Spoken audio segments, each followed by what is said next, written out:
Welcome and thank you for joining today's webinar, Threat Hunting in Windows, How to Find the Adversary Before the Damage, with SANS Faculty Fellow and industry-recognized security expert, Dr. Eric Cole. You're also joined by Beyond Trust Product Manager, Jason Silva, who will run us through a Beyond Trust overview and a demo if we have time right after Eric's presentation, so please stick around for that. My name is Sarah, your webinar host today. I'd like to remind you to please submit your questions via the GoToMeeting console anytime throughout the webinar, and we will cover your questions at the end during our Q&A time. Also, today's session is being recorded, and all attendees will receive a link to the recording and the slides shown here today within 1 to 2 business days from now. So now that that's all out of the way, I'd like to hand it on over to Eric, who's going to jump right into his presentation. Welcome aboard, Eric. Thanks for being here today. Oh, my pleasure, and Happy New Year, and Happy New Year to everyone joining us. I tell you, I don't know if you're super pumped and excited, but it is going to be an awesome 2018, because if you look at 2017, the way I describe it, it was a warm-up year. It was the cover band. Right? The adversaries were just starting to get started. They were just starting to lay out their plan of attack, and to me, this year, they're going to really crank things up. So 2017, it was estimated that cybercrime was about $8 billion, and this year they're estimating over $24 billion, so tripling in size. So if you're not protected, if you're not confident, no better time than the present to start getting your security in order, because the adversary is going to be relentless in targeting and going after us. I also want to give a quick caveat.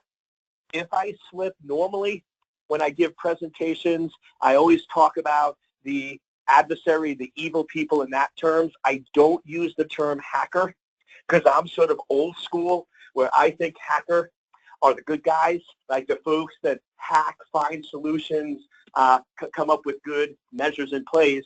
But I'm super pumped. I have my new book, OnlineDanger.com, coming out in a few weeks, and I'm doing a lot of interviews.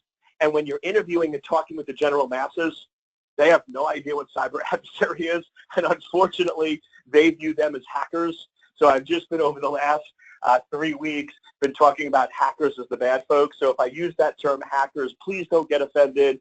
Please don't get upset. I was just trying to appeal to the masses so they can understand that terminology. So with an increase, a couple things we need to keep in mind. You are a target. I sometimes get so frustrated when I talk to companies and individuals about cybersecurity. I always hear the same thing. Eric, nobody's going to target us. Nobody's going to come after us. We're not that important. People view cyber breaches like they do illnesses, accidents, and robberies. Those are things that happen to other people. They're not going to happen to us. Does anybody wake up in the morning and look in the mirror and go, today, I think I'm going to get into a car accident? Right? If you're that type person, please email me so I can send you virtual hugs every day, right, to give you a little motivational talk. Right? Nobody does that. Nobody thinks they're going to get into an accident, but unfortunately it happens. And that's how people view cybersecurity. Oh, we're not going to get breached. We don't have to worry about this. We don't have to worry about what's happening. And unfortunately, everyone's a target. Here's why. To the adversary, you're just a number. They don't care if you're a billion-dollar company or $1 million company. You have assets, you have customers, you have financial data, and that's what they're going to target, and that's what they're going to go after. So to me, if I can give one big piece of advice as we enter into 2018, it's be proactive. Be proactive in every area of your life. This is good not just for security, but for health and everything else. And I love that approach over New Year's resolutions. I hate this whole New Year's resolution stuff because nobody ever follows it. My thing is be proactive in your health, be proactive in your career, and be proactive in cybersecurity. Assume that you're in control. And that's what threat hunting is all about. Threat hunting is all about proactive incident response. Instead of waiting for the adversary to go in, compromise your data, and get notified by law enforcement that you have a problem, threat hunting says, let's find it as soon as possible. And I'll tell you, in December alone, I've had 4 companies, and that was a record, 4 in 1 month, different companies that I've never worked with, called me up and said, Eric, we would like to engage Secure Anchor because we were just notified by the FBI that we have been breached and we don't know what to do. Normally it's maybe 1 every 1 to 2 months, but 4 in a month to me is a pattern of what's coming up. So don't wait 18 months for someone to call you. Be proactive. Find that adversary as soon as possible. And how do you do threat hunting? There's tons of different methods and techniques. I'll make it simple. Visibility. The whole idea of threat hunting is looking for patterns of activity, anomalies, or unusual things that could be indicative of an attack. How do you do that? With visibility. If you have visibility on accounts, if you have visibility on access, if you have visibility in all these different areas, you now can find problematic areas and be proactive in fixing it. And one of the reasons I love doing these webinars with Beyond Trust is I'll often do a lot of webinars where I'll lay out the problem and I'll give you a generic solution, but I always get frustrated because I haven't given you specific tools or techniques. After I give my part of the presentation, you'll then look at how Beyond Trust can be used to get that visibility, to perform that threat hunting, to be proactive, and ultimately accomplish the goal of security, which is minimize and control the damage. So a lot of this visibility that I'm going to be talking about is exactly the feature set that you'll see in the second half that Beyond Trust can provide for your organization. Now, when we look at today's threat landscape, I always get nervous these days of this slide, and let me explain. Last year, I sort of went on this big pitch, like many security professionals, that saying 100% security doesn't exist. And I would say things like, no matter what you do, no matter what you put in place, you're going to get compromised. And what I didn't realize is,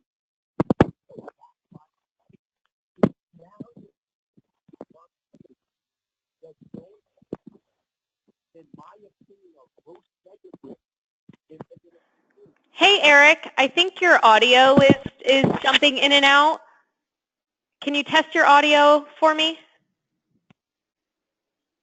Oh, that's not good. Is this any better? There we go. Yep, much better. Can you start over from just maybe about 30 seconds ago? Oh, perfect. Okay. Yeah. Never ask for a new headset for Christmas, right? Because it never seems to work out the way you intended. Okay. So I would say for a long time, I would always go in and make the statement that 100% security doesn't exist. And I would say things like, no matter what you do, no matter what you put in place, you're going to get compromised. And what I didn't realize is that would backfire on me. So what's happened over the last year is you have these large companies that didn't implement proper security, and in my opinion, were gross negligent in protecting data. And when the breach happened, they go, oh, there was nothing we can do. Dr. Cole said 100% security doesn't happen, and we're going to get compromised. And the point I missed is some compromises can be avoided. I'm not saying you can't protect against some of them. I'm just saying really, really advanced attacks. And what we need to make sure is we don't use this as an excuse for poor security. So what I do now is I change the explanation a little bit. Let's actually look at that. I say 100% security doesn't exist. That's not true. This phone that I'm giving this webinar on, can I make this phone 100% secure? Of course. I could turn it off. I could smash it. I was giving a presentation to executives, and one of the executives was like, I'm like, well, I can turn it off. And he was like, well, somebody can turn it back on. And I'm like, well, I could smash it to pieces. He's like, well, we can glue it back together. I'm like, we can put it in a hole. And they're like, well, we can dig it up. I'm like, okay, so what if I turn it off, smash it to pieces, put it in a hole and fill it with cement? He goes, okay, then it'll be 100% secure. I'm like, okay, whatever works for you. The point is, we can make things 100% secure. Here's the trick, though. What happens when we get to that 100% security? We have zero functionality. So here's the cool part. If you imagine this bar, we were at the top, a sliding bar. At the top, I am 100% secure, but zero functionality, which means every time I add functionality, what am I doing? I'm decreasing my security. So now what you want to do is anytime you're adding new functionality to your organization, your network, or your computer, you want to ask yourself, what am I getting in the functionality? What am I losing with the security? And can I live with the loss? Can I live with that downside? And basically, this is how I make business decisions. This is how I make security decisions. This is how I make life decisions. I always go in and say, what's the upside? What's the downside? And can I live with the downside? So what is the functionality you gain? What is the security that you lose? Can you live with that security loss? Can you live with that vulnerability? So the trick here is we want to go in and try to minimize the chances of compromise. We don't want to sit there and have these open, vulnerable, unpatched systems. We want to do what we can to protect our systems, and then in cases that we can't, we want to assume that the probability of compromise is pretty high, and we want to aggressively look for that adversary. We want to get better visibility. We want to get better understanding. The thing that I want to avoid, that I want you to avoid in 2018, is surprises. I'll tell you, that's the thing that got me most upset about all of the major breaches over the last 5 years, is the companies were all surprised. Oh, we didn't know we had a server accessible from the internet. Oh, we didn't know that we had hundreds of millions of records that was unencrypted. Oh, we didn't know that we had a system that was unpatched for 9 months. And I'm sitting there going, seriously? How did you not know this? Right? And honestly, if I was in those cases, I would have at least lied and said, I know, right? Because to me, that's more credibility than saying you don't have that visibility. So what you really want to look at is, do you have the confidence, the visibility to identify problems? And I'll make it easy for you. One simple question. If all of these major companies that have had breaches asked this one question, it could have been avoided. And this question is this: do you have any servers that are visible from the internet that are not up to date, that have critical data located on it? That's the question you need to be able to answer. If you can answer that 100% confidence, you are in a very elite 0.0001%. Let me be careful. Is that really true? Because most people that when I work with companies go, oh yeah, we know that. They don't. So be honest with yourself. Get the data after this call to really prove it. And if you can't answer that question, if you can't tell me whether you do or don't have servers up to date, accessible from the internet with critical data, what you're really telling me is you don't have visibility into your accounts, you don't have visibility into your access control, and you don't have visibility into your updating of your systems, which means you're in the right place. Because in about 15 minutes, you're going to hear about a solution that will let you answer those questions. You're going to hear about product that will let you get that visibility you need so you can make those better decisions. And remember, the goal of security is not to stop an attack. It's to control the damage. It's to minimize the impact that it has caused. Now, here's the good news. If you look at the numbers from last year, on average, companies did not detect 88% of all attacks. And when they did, they were compromised for 22 months. So the cool part is that means organizations only caught 12% of all attacks, and it took them 22 months. So if you can get yourself in the case where you can detect 20% in 15 months, woohoo! You're in the upper elite class right now. Hopefully you can do it a lot quicker, but that's the state of security. That's how bad things are today in terms of us having that visibility of knowing what's happening. So as I mentioned, our goals of threat hunting is really all around identifying, responding, and controlling the damage. That's really the name of the game. That's going in and improving your defenses. And to me, when I look at 2018, if I could only give you one piece of advice, it would be have better visibility. If you don't have visibility, you don't know what's happening. The more visibility and insight you have, the better decisions you will make and the better you can protect your information. So just take a little quiz right now. Ask yourself, and be honest. No one's going to go in and grade on this, and not telling the truth or fudging isn't going to help you here. Do you know where all your critical data is? How much visibility do you have into all the different locations where your critical data is?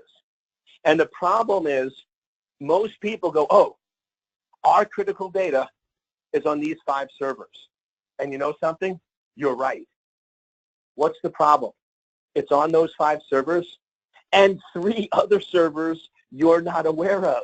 So what do you think the adversary is going to target and go after?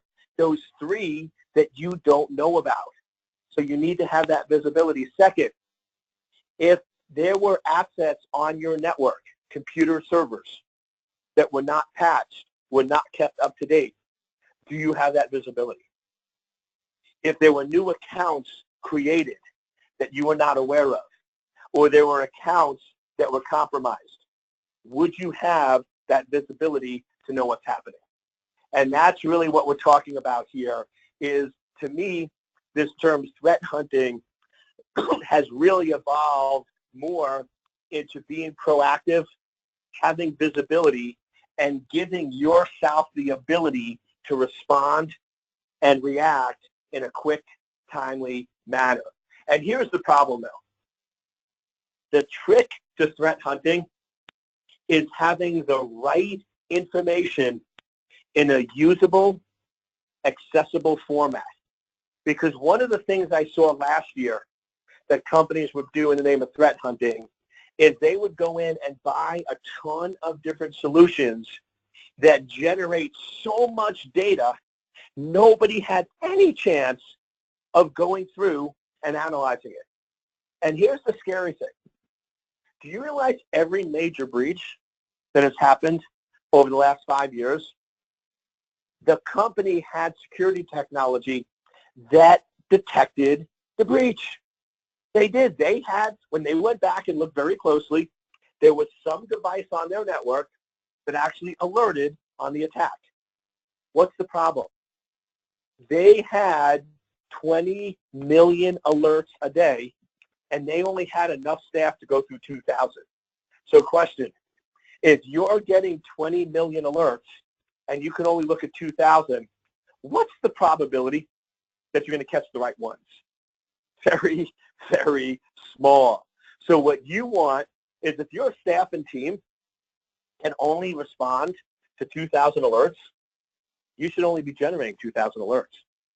If you're generating any more alerts than what your staff can handle, then it's basically unusable, or in some cases even negative, because it's noise that's going to distract you from the real problem.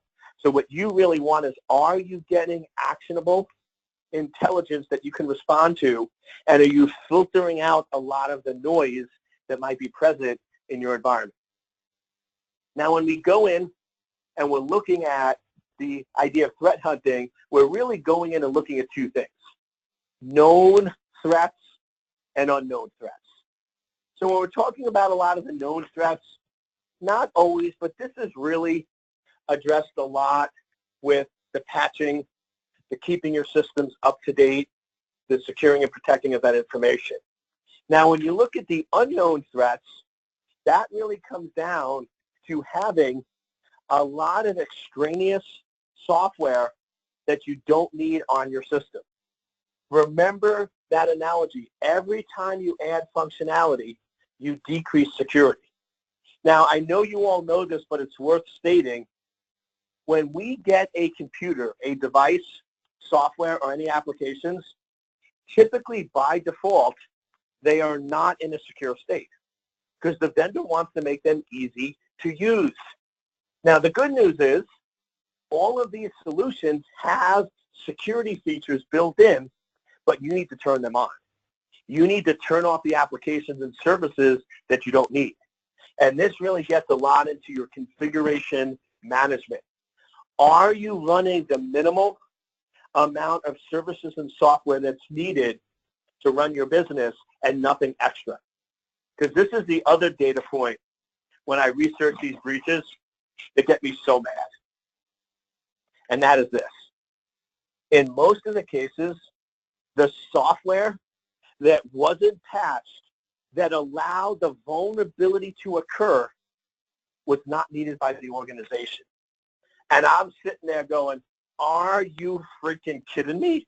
I mean, basically what we're saying is you could have uninstalled the software. You didn't have to worry about patching that. It would have made your life a whole lot easier. It would have had no impact to the organization and would have stopped the attack. I mean, seriously, we are making things way too easy for the adversary. Going in and having software that's out of date on your system and not removing it is almost as crazy as being a New York Giants fan. Now, for those of you that follow my webinars, I'm a Giants fan. I usually pick on the Patriots, but when you look at the season that the Giants are having this year, you got to sometimes just look yourself in the mirror and go, seriously, now nobody has to get worried. I would never, ever become a Patriots fan. If that happens, you must admit me to a mental institution as soon as possible. So I would never question it, but just the way they're playing, I'm like, okay, I really can in good conscience pick on the Patriots. I actually have to take a little shot at the Giants this year. So I know if Mike Yappy's listening, he's probably doing his happy dance.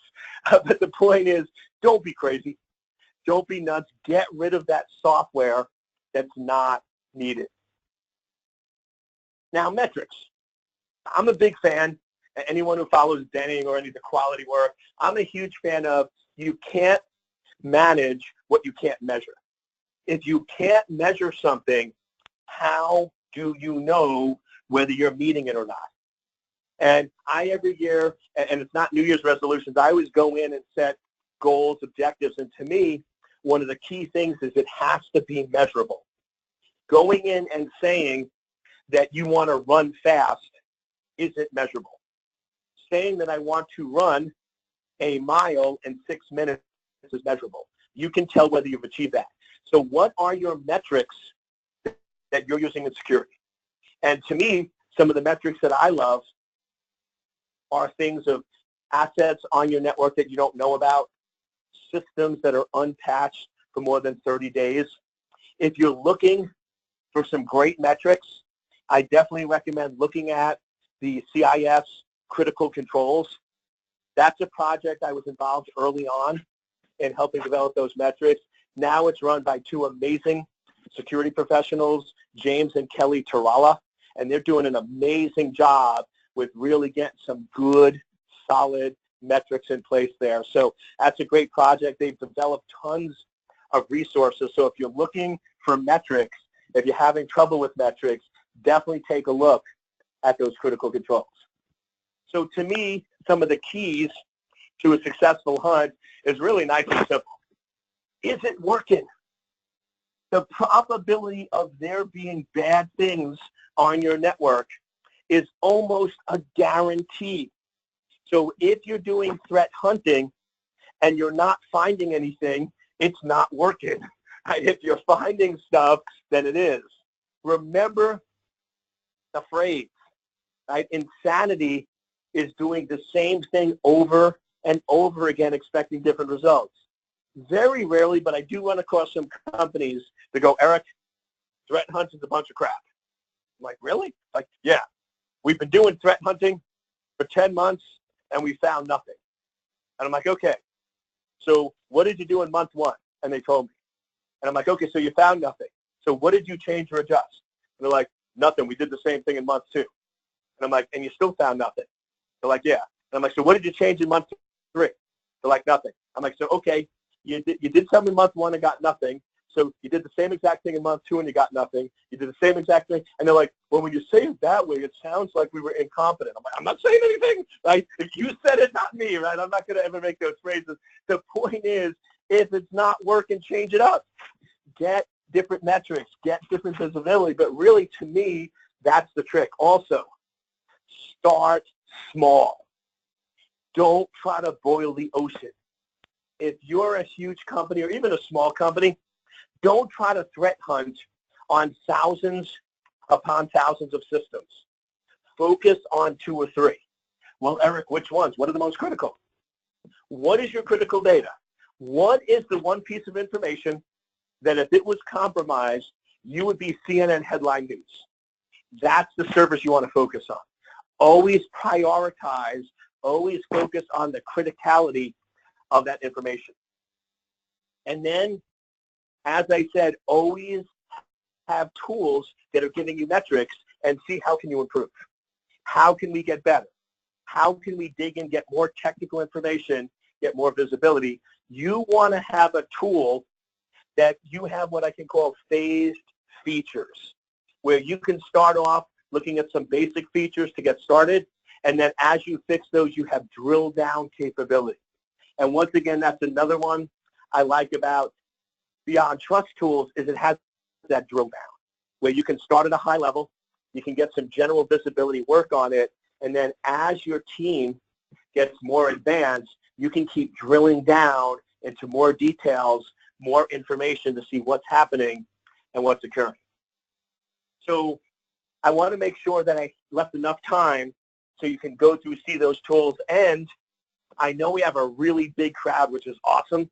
I love starting off a new year, having tons of people. So I also want to make sure we have a nice chunk of time for questions at the end. So just in conclusion, what is your critical data? Where is it located?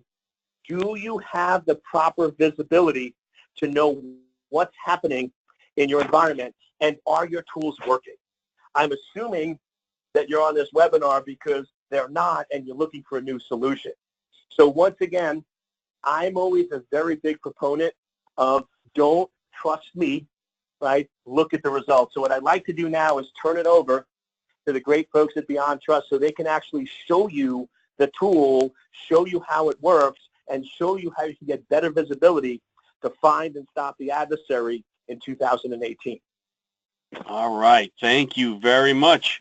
Okay, so I also have some slides, but, you know, I would have had to stop PowerPoint for that, which is okay. I don't really like them anyway. Basically, Beyond Trust is a PAM, and it's a vulnerability company. So I'm going to focus on a particular tool for Windows and Mac called PowerBroker for Windows or PowerBroker for Mac. Its primary goal, of course, is to allow you to log onto a machine as a standard, not an administrative user. Right, so the stuff that Eric was talking about where you try to make everything 100% secure, but when you do, you lose functionality is absolutely true. I couldn't have said it better.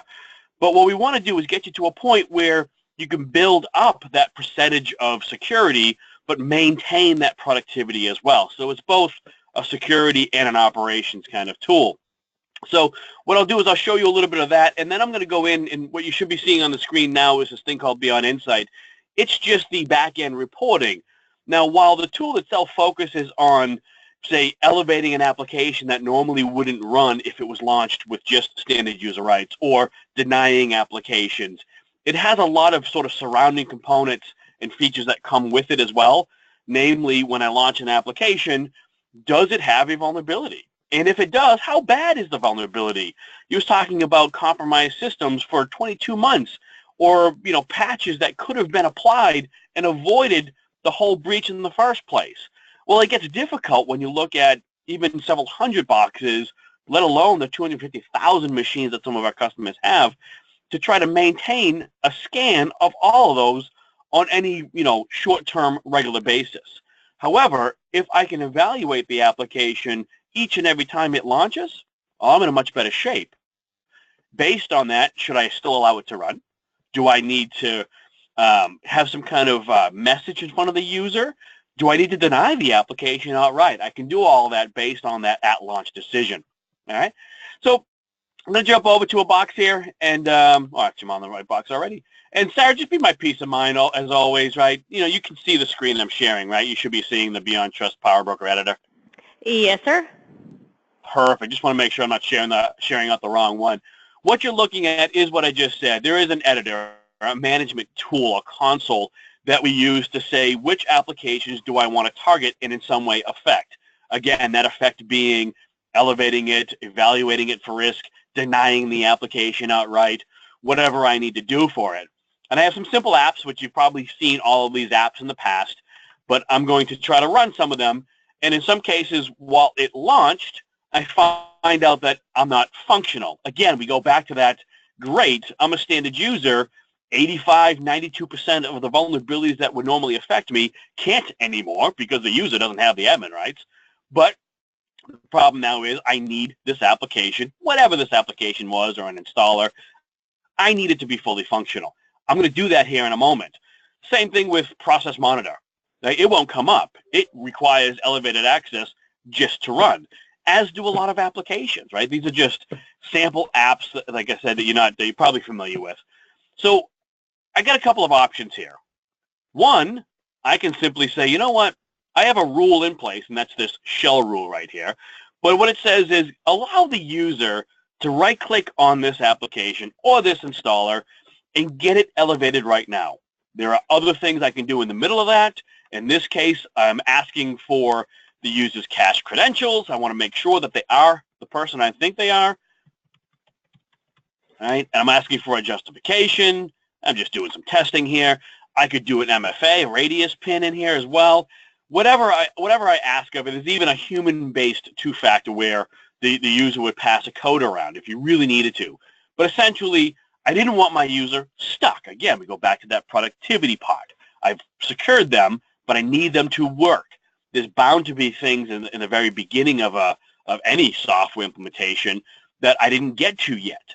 That's what the shell rule is for, to get them past that hump of, day one implementation to a month from now kind of thing. But I don't want my users to have to go and right-click every time they need to run something, especially when it's something that should just be allowed seamlessly. So I'm going to allow these rules to kick in. So I'm going to turn them on. They were shut off here. So I have a couple of rules here. This one's just on a folder share that happens to have Procmon, Process Explorer, that kind of thing.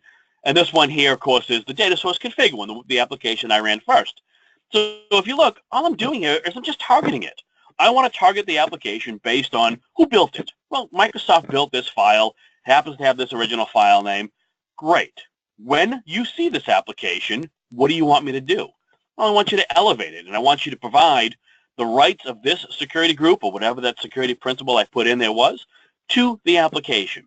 Very important, this default stance of PowerBroker for Windows does not do a run as. I'm still the same user that's logged on. I'm logged on as a user named Inda B, right? She's a standard user, but she's going to run this application. She's still going to own the application, but the security token of the app itself has now been tweaked. So with those on, I'm going to go ahead and update my policies. There's actually 3 different ways that you can manage the software. I'm using what we call web services, so I'm just that same Beyond Insight database. All my stuff is held there, so I'm just committing by doing that update. Group policy was the first and still the most popular option to use when managing PowerBroker for Windows. And we have an EPO option as well. You can what I just did here to my back-end database, I can do the same thing to an EPO database. So I'm going to ask it to update. The policy does update on its own, but I'm going to ask it to reach out. Do you have something new for me? And lo and behold, of course I do. You can see the timestamp has changed there. And when I run this application, it just works, right? Before, I clicked on that System DSN tab, and I got a message that said, you don't have the rights to allow you to do this.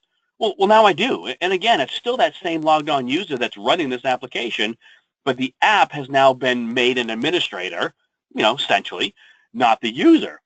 And the same deal with Pragmon. I don't have to do the right-click, run elevated anymore. I just run the application. And that's the way it should go for people. There's plenty of applications that people launch on a day-to-day basis. Many of those require some kind of elevated access to work right. When they no longer have that access, I don't want to give them a secondary set of credentials to use. I lose my auditing. I lose my control over what they'll actually be able to do if I give them an admin account. It defeats the whole purpose of security. But I do need them to be able to run. Now, back over here, if I didn't know what actually needed to get done, I didn't want to go there. If I didn't know what I wanted to get done, well, again, that's where Beyond Insight comes in, right? So on the left-hand side, I have these what's called smart groups, right? And they're built up with smart rules. Basically, I have segregated my environment by logical means. And this is a brand new lab, so you don't have a lot of data here. I apologize for that. But, hey, you're the first ones to see this lab, so good for you. Congratulations. But basically, I can say, look, show me all the machines that my developers use, right? Show me all the machines that have Visual Studio and Toad and this and SQL Management Studio, whatever kind of things that might be on these systems. I want to make a group just dedicated to those machines. Or there's another tab here where I could do it by users. Show me all the users that fit this criteria. Show me all the users that start off with ADM or _A. These are my admin accounts for people that have had to have them over the years. I want to see them all in one place. And then I can set different policies on them. For developers, obviously, I might want to have a set of policy for them that doesn't need to relate to people in finance or HR or even sales. Much easier to maintain those folks. They only have a few apps that they need to run, whereas devs have a lot going on. Either way, I can do that. If I did have an application where there was a vulnerable application, that gets reported up in here as well. It'll tell me very clearly, yeah, I saw this application, I being PowerBroker for Windows, I saw this application run, and sure enough, it has a vulnerability. And if I want to see more details about what that vulnerability or vulnerabilities are, there's a report that'll show me. Here's what it is. Here's how you fix it. Here's all the CVE information on it. Oh, and by the way, here's where else I've seen this application. Just so you know, I can make a whole smart group, one of these left-hand side things, show me all the machines that have X vulnerability on it. And that all just kind of comes with the software. Basically, the software that you'd be looking at would be PowerBroker for Windows. It comes with Beyond Insight. It's just a reporting backend. It comes with the ability to evaluate vulnerabilities. It comes with app control. And then we go over, what time is it anyway? Oh, I'll get plenty of time. All right, and then we can go over, too, to get even deeper with things. If I wanted to, I could, double-click on one of these things. There's a piece of a scanner, and again, I mentioned this was a new one, so I haven't really run my scan yet. But all of this data is available to you if you allow it to be tracked. So do you want to see what open ports are open on a particular machine? What I really like is the shares, right? What shares are actually exposed on these machines? I remember from my old days of IT kind of thing and running backups, it was always a problem when I had to back up somebody's 50 gigs worth of peer-to-peer movies and music. Now I can, and they were actually shared out internally. Well, I can easily see where that is, and if I see something that's out of line for what should be, I can track that, and I can send an alert that says we found a rogue share. Or same thing with scheduled tasks, right? There are some breaches in the past couple of years that were related around this. I remember one in the Middle East where 75% of the company's computer systems were basically formatted, and it started off with scheduled tasks. Someone got a hold of privileged credentials. By the way, we have software that also manages those shared credentials, right? But you can actually see what's actually going on in there. All you got to do is allow the scan to actually go through and be part of this data set here. Same thing with the users. This would show all the user profiles that exist on a particular box. And by the way, if that user logged in right now, these are the rights that they would have on this box. Very good information to get your baseline. One of the things that I come across a lot is, how do I track? Eric mentioned something about metrics too. It's a little bit different of a scenario, but the same term applies, those metrics. How do I know that where I started from and where I am today is progress, right? So you can, I always like to start off with, well, if you have 1,000 users, let's get a gauge of how many user profiles exist throughout these boxes that have administrative access. I can run reports for that. And then it's been 2 months, it's been 3 months. Sorry, let's run the same report and we'll just compare them. Oh, look at that. You're 80% down from what you were at this time, a couple of months ago. That's good, right? Because no one's going to understand, well, we put the software in place and we made 50 rules. Great. I don't know what those 50 rules do and how much they affect us. What I care about, and the reason we went out to go look at this project, is we have 500 admins. I would like to have 5, right? And the whole company, everyone else should be managed with policy. It's absolutely fine. And as we go through, too, there's more to be on Insight. If I want to look at the data warehouse, so basically there is a couple of sections to this. One is, hey, what's going on in the last 30 days kind of thing? What kind of rules should I be creating? What kind of applications are my users launching? And am I already accommodating that with a PowerBroker for Windows, PowerBroker Mac kind of rule, or do I still need to take some kind of action on it? You can easily see all that. But that kind of stuff sort of purges off, right? It's not meant to be the warehouse. This side of Beyond Insight that we dub analytics and reporting is, right? So I can do data over time kind of reporting, just because of what's available. It comes with the software and tracking users and tracking software and services. It'll actually cluster out your environment. Here's a list of machines that are basically the same thing. They have the same services running. They have the same ports open, same software. These are generally the same group of machines. But you can actually see, show me where those have changed. If the mapping went to cluster number 5, let's say, right, on January 1st, on February 1st, has anyone moved at any drastic rate? And if it did, well, let's go find out why. Well, look at that. This service is open suddenly that weren't there a month ago. And, oh, look at that. It's the only box in the environment that has this service running. It'll call that stuff out. So again, going back, and Eric had a ton of great stuff to say. Not that I'm surprised, Eric. I know you always have good stuff to say. But going back to, how much can you really digest? And more importantly, how much can you really take action on? The reporting is really going to try to help you prioritize those things. There might be a lot of things going on, but there's such low, impact that you kind of want, I'll get to it, right? What I want to call out to you really is the high, even the medium kind of stuff that should be addressed more quickly than some of the other things. And with these reports, and you can see there's 300 of them, right? There's a lot of them in here that we're going to have that data. And even if we didn't have the report that you were looking at, you can make your own, right from inside here, attach it to Excel, whatever it might be. But all the data is on-prem. We don't hold any of your data. We don't have a backdoor into any of that kind of thing. So you have total access to it, and it really just centralizes user behavior. What are my users doing? Do I need to allow certain applications to be elevated? Do I need to deny other things? Well, I don't really know that on each machine by each machine. I don't want to go to each one of those on a long-term basis. Let that data come to me, and then let the software try to help me make some better decisions on what action I should take based on that. But essentially, this PowerBroker for Windows piece, it's an application management tool, right? And again, not to go ad nauseum on you here, but you log in as a standard user. Some applications, some installers will not run properly with standard user rights. Not a problem.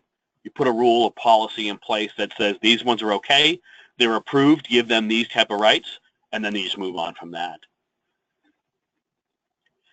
All right, given an hour, I could actually go back more, but I don't want to data dump on you. I want to make sure that we have a little time for questions. Maybe there's some other stuff that comes up, and based on those questions, maybe there's something I can show real quick. But I hope that gives you a good indication, or at least shows you this exists. This software called PowerBroker for Windows is a thing.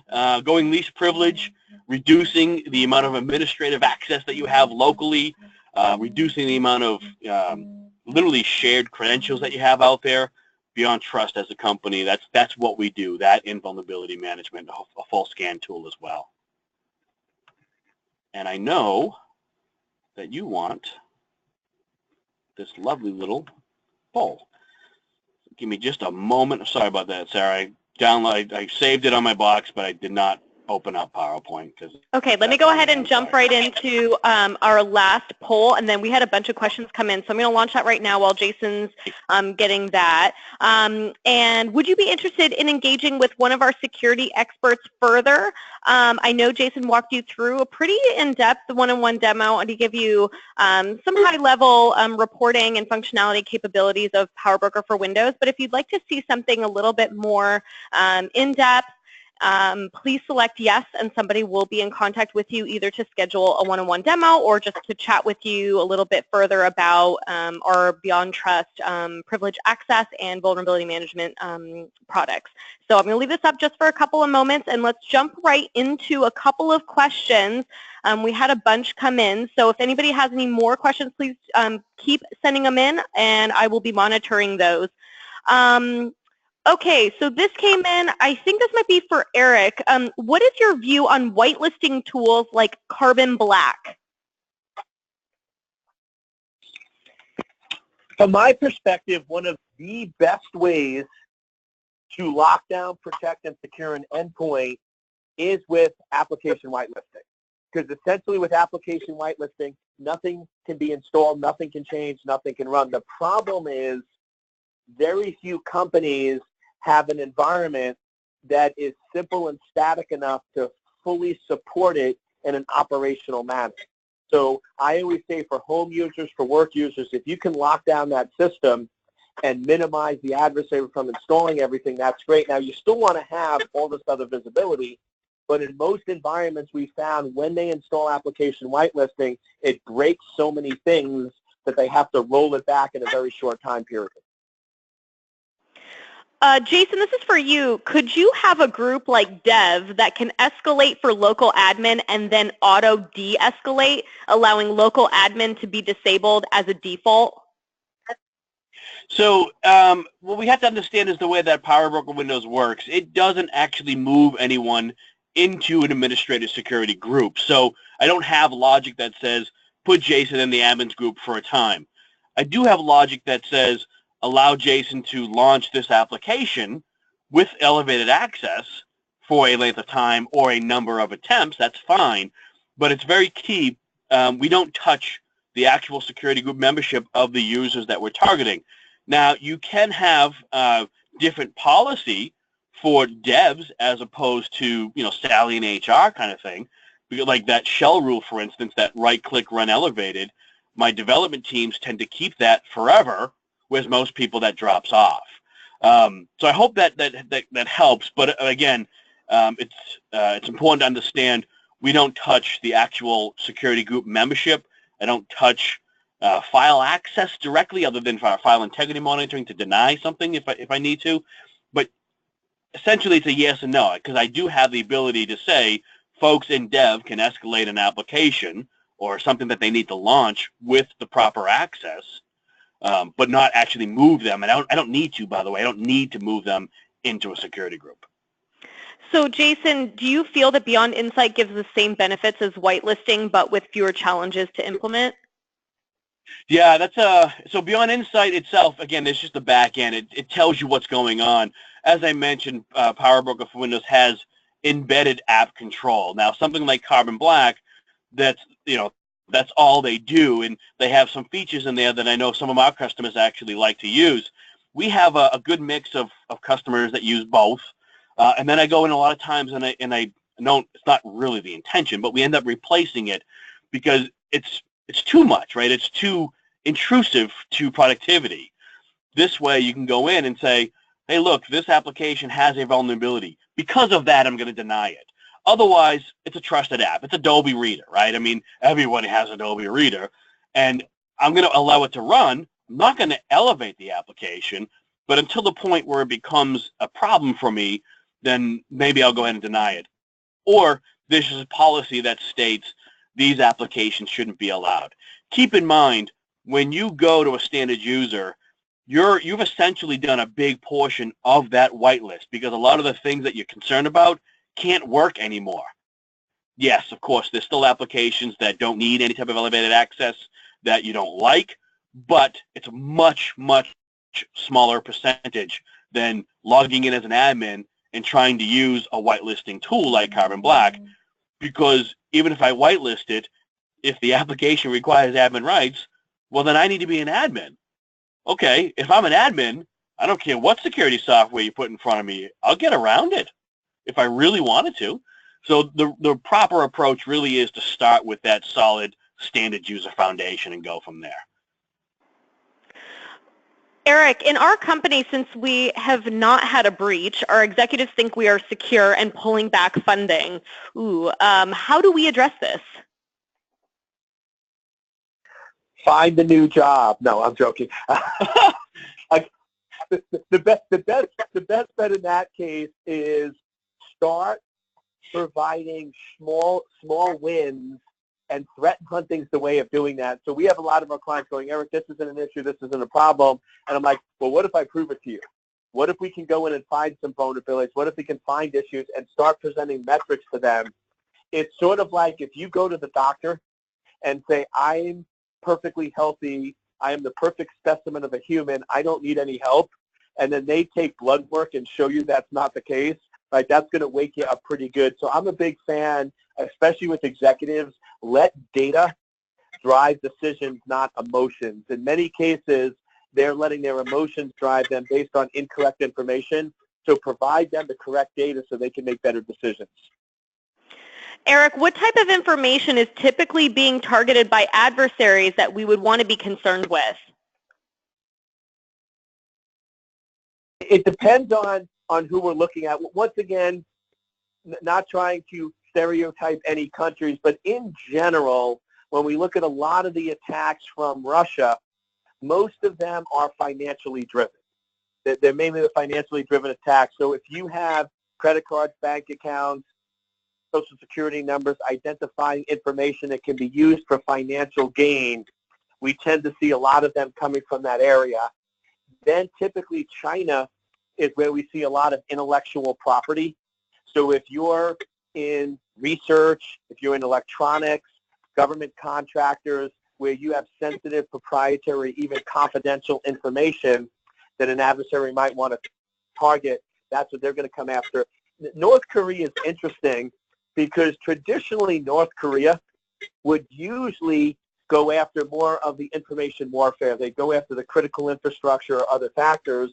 But what we started seeing last year, which sort of makes us all scratch our head, is evidently they're starting to run out of money from all of the rockets they're making. So now they're actually hacking the U.S. and other countries for financial gain to then fund those weapons, which I sort of look at that going, I don't know if this is well thought out. They're basically hacking the United States to get money to build weapons to destroy the United States. So it's sort of this recursive loop that's a little bizarre, but that's sort of a high level of what information to watch out for based on the industry you're in. This question might be for both of you guys, but maybe Jason can jump in first. So how would you treat personnel who has double functions with respect to privilege management? I do understand the separation of duty, but this happens occasionally when personnel will have dual roles. Do you assign them elevated privilege for each of their roles or treat them separately? So I guess I'll take this one first. What you'd have to look at is how dangerous would it be to give them a set of rules that allows them to do both roles.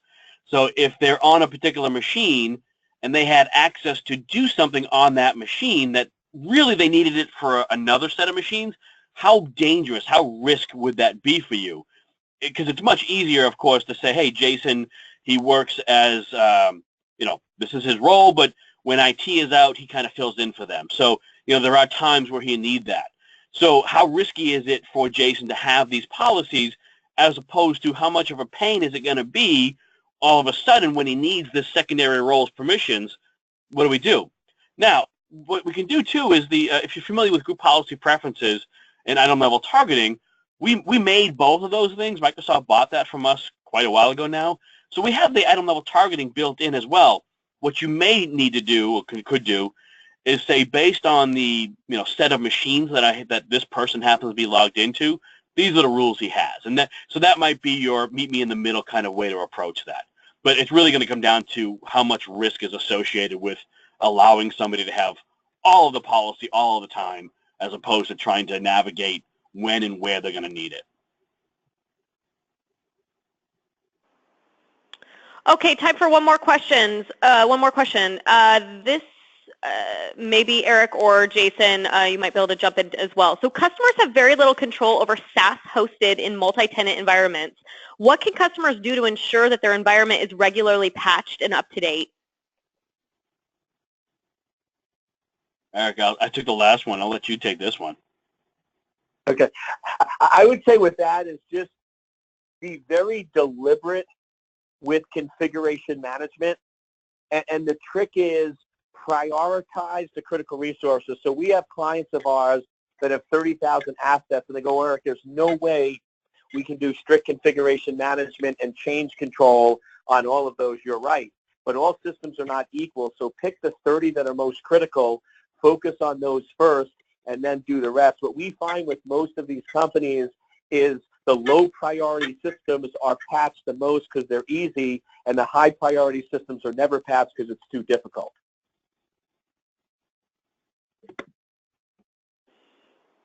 Okay, you guys, that is it. We're wrapping this up. A reminder that you will receive an email with a link to the recording and the slides shown here today within 1 to 2 business days from now, and it will come from communications@beyondtrust.com, so be on the lookout for that follow-up. Thanks, Eric. Thank you, Jason. Thanks to everybody who joined us live today. We love having, even though I would love to say we love seeing your beautiful faces online. I can't see your faces, but we love having you guys here, hearing your voices, and we will see you guys at the next webinar. Take care, everybody. Thanks again. Goodbye.